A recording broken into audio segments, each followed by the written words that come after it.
September the 20th, we see in many people's minds a long-awaited rematch, not in mine, of Chris Eubank Jr and Conor Benn, Tottenham Stadium. Do you see anything different in this fight, Harlem, in terms of a different outcome, a different set of circumstances than in the first fight, or do you think it's rinse and repeat?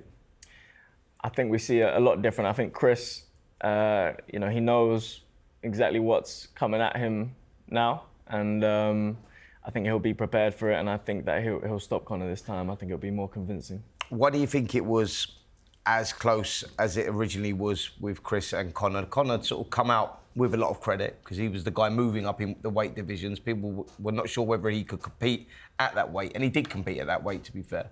Why do you think it's going to be so different this time? Well, I think Conor's been competing at 154 pounds for the last 3 years, so I think it's one division up from him. I don't think it's a huge jump in terms of the weight. This time, I think Chris is the type of fighter that when he knows what's in front of him, he really prepares for that. When he knows there's a threat, he prepares for that threat, and he needs to know to really prepare himself for that. And that is the difference between the first Liam Smith fight and the second Liam Smith fight that I saw in him. How does he make that weight though? Because this is the big concern, not myself, Simon. I think you sort of echo this as well. 160 is very difficult for him. He's 35 years of age now, and he seems to have outgrown that weight. And we saw that with certain stuff that he was posting, on his Instagram, struggling to make that weight. How does he make that weight easier this time, and how will that not affect him like it did in the last one? I mean, I'd like to see it at a more comfortable weight. They've both been in the ring together now. They both have got to know a little bit more about each other. I don't know if the weight, I don't know if there's any movement on the weight situation or the rehydration, if it's going to be exactly the same. Well, he can always not rehydrate and take his £1 million penalty, can't he? Yeah. I mean, he makes financial decisions with his own health. That's his choice. I mean, I've had mixed emotions about your cousin in times because I think that, he's a wonderful showman. I think he's brilliant in interviews, and I've really warmed to him because I think he's got real charisma and class at times, and he deals with people in the boxing world in a way that most people don't. And I admire it. I do admire it. And I've had various challenges with his father and done interviews with his dad, who was a challenge in his own right, and I'm not being disrespectful. But I've also been sort of irritated by Chris never making these world title shots that he should have taken and talking about Las Vegas mansions and all this sort of stuff rather than doing the business in the ring. So I have a mixed emotion towards this fight and a mixed emotion towards the sentimentality around it because I think there's so much luxury in trading in the father's names, in the Eubank name, which comes with a weight attached to it, but also comes with a huge benefit, and the same with the Benn name. But I'm trying to work out why it would be any different in this fight in terms of Conor. We know I wasn't surprised with Conor's performance. People seem to have been surprised with the gumption and the that he was going to have for this fight. I don't think he could have not had that. I think the build-up and the hype and the legacy and all the expectation, they were always going to leave it all in there. I didn't think they were ever going to cheat anybody. I didn't think at any point, did you, Spence? I didn't think at any time there was going to be... I was surprised that it was as close as it was because I just thought the size of Chris Eubank Jr. and the level that he sort of boxed at, going in against Conor Benn, I thought at his weight division and Conor coming up to that weight, I thought it's a clear victory for Chris. I was surprised, and what it highlighted to me, Simon, was Chris Eubank Jr. has outgrown 160 because when we looked at him in round 9 and he's got his head down going, he is finding something from somewhere here that many fighters can find, and he had to dig deep and he turned it around, and credit to him, but you go, it worries me at the weight. Boys, can we see a better fight this time round?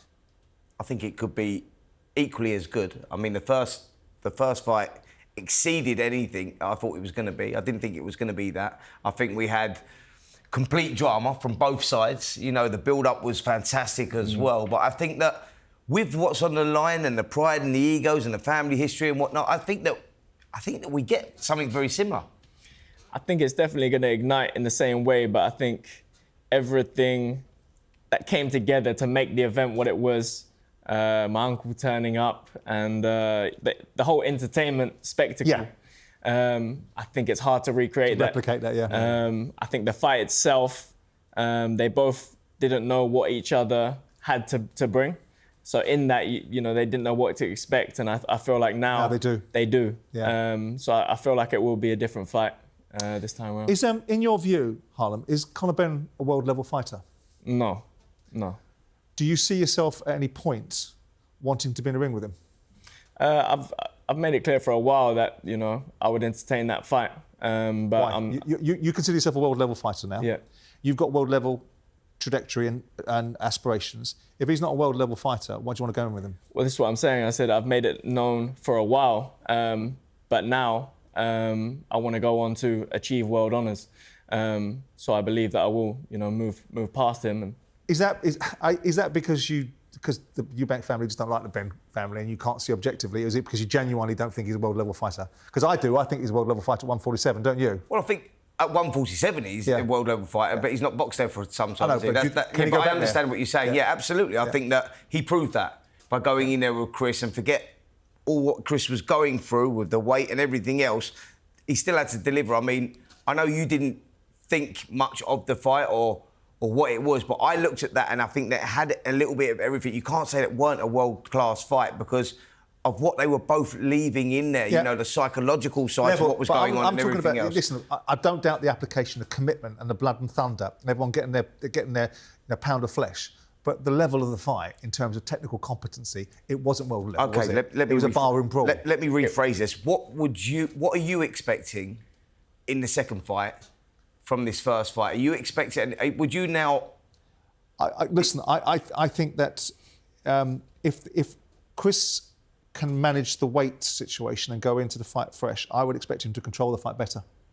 Do you think we get something similar to the first, or you think? I mean, look, it's going to be. I think if Chris Eubank is controlling the fight, he won't allow that to happen. He won't allow it to turn into what it was in the first fight, and we'll have too much for Conor in the second, is what I think. It's an interesting situation, isn't it? Because of this 160 and the rehydration clause, that you look at it and you go like, but that's Conor proved that he can. But that's the theatre. He can take him into deep water, and then as you get into those penultimate rounds, when it all becomes very psychological, the physicality is league. Or you major advocate. There's a number of Yeah, I think in the second fight, with Chris's technical ability, I don't think Conor will make it to deep waters. I don't think he will make it to them rounds. I think Chris will keep him at the end of the shots. Yeah.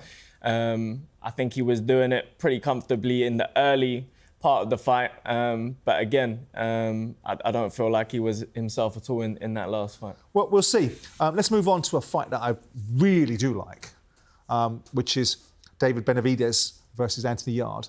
I spoke to Frank over the weekend and said, this one, yeah? Oh, mate. I mean, how did you get Tundi in the room? Did you give him enough money? And I'm sure they're still complaining about that, but that's a great fight, isn't it? It's a great fight. You know what? You got to respect Anthony Yarde, yeah, because 2019, he goes over to Russia, boxes Kovalev, had his moment, and he, inexperienced, lost him that in the 8th or 9th round or whatever it was.